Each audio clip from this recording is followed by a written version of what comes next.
1930 یک عملی در جهان باب شد به نام عمل لوبوتومی. دکتر فریمن اومد از طریق جمجمه از کنار کاسه چشم یک سری تجهیزات پزشکی که بهش میگفتن یخشکن وارد میکرد، اتصالات مغزی رو با همدیگه قطع میکرد و دیگه شخص هیچ ادراکی نداشت.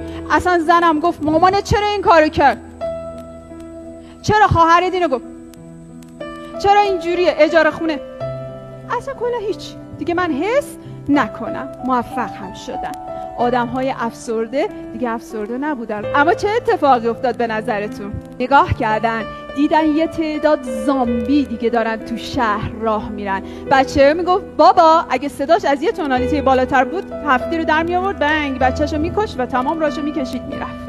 چرا؟ چون دیگه احساس نداشت. بنابراین همه ماها واجبه که حس کنیم، گاهی گریه بکنیم، گاهی از دست خانوادمون عصبانی بشیم، گاهی وقتا من از دست زنم اینقدر عصبانی بشم که دلم بخواد یه هفته نبینمه. پس وقتی رابطه های پروژه‌ای میشه اینجا دیگه من دیگه حس ندارم، دیگه چیزی ندارم به خانوادم ببخشم و اینجا دیگه رابطه کاملا از دست میره.